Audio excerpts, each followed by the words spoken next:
WDAY 6 Sports.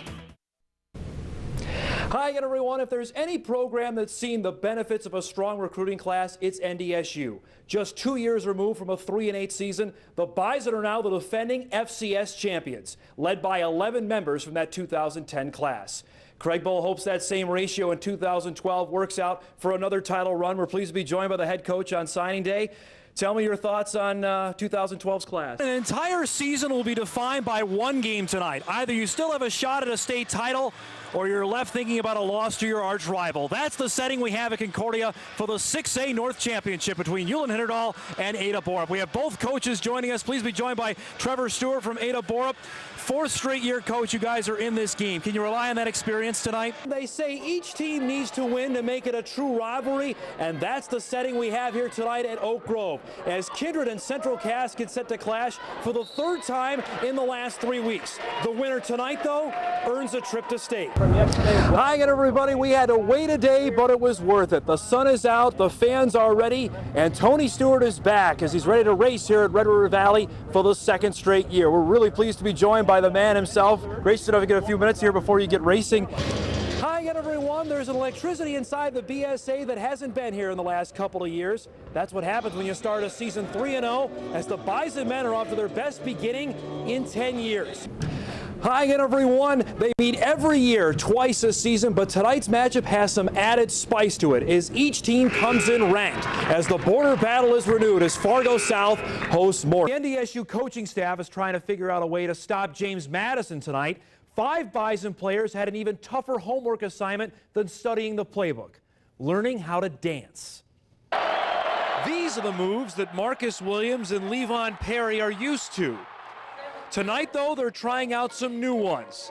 This is their final exam in their ballroom dancing class. Coach Bull, he brought me to his office and told me I was going to be in the dance class, and I was like, what is a dance class? And he told me you're going to be ballroom dancing. He seems to like it. I don't know if they're trying to, try to make me feel good or not. But what is their best attribute for what can really help them from the football field to the dance? The swing.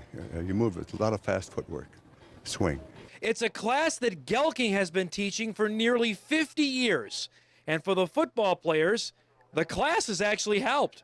That kind of helped with my footwork, and then I think doing this, especially against what game was it? Western Illinois, the whole getting cut block and all that good thing. I think it helped a lot, actually. Now, you'd think that playing Division I football is plenty tough, but the players say this class takes the cake. At DB, you need your footwork and your hip movement, so it helps out a ton.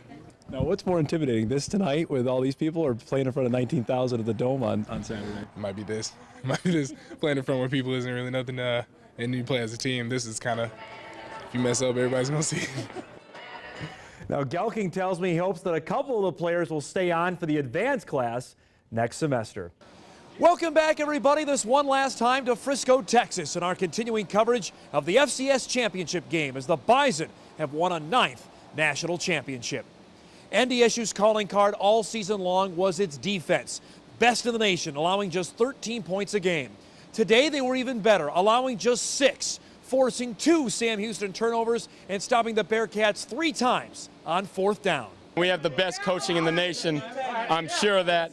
And our coaches made adjustments at halftime. The second half, I felt like they're not getting any more points than they already did. The offense did what they had to do to get the job done, and the defense comes up big. That's what we like to do. We challenge ourselves, and now we can call ourselves a great defense. It ended up hitting me right in the chest, and I decided I better catch this one, or else I'll never hear the end of that. And I just did what I could. Couldn't get it in, but offense finished it off. It's a selfless defense. Everyone does their job. They don't care who gets a tackle. Everyone runs to the ball. Everyone wants to win a championship, and everyone does their job so we can win one. We knew coming into the season we had a lot of great players, a lot of senior leadership on defense, and we knew from the start we could be a really good team. They're very assignment sound. Their defensive coordinator did a very good job of taking away one of our option game. I mean, big ups to them. They just overall good defense. We're just excited that our guys understood what they were doing and really made some really big plays. I mean, we're just very proud of everything they've done the whole season. I mean, it's a great end to it. North Dakota State had an unprecedented run of dominance in the 80s, winning 4 national championships.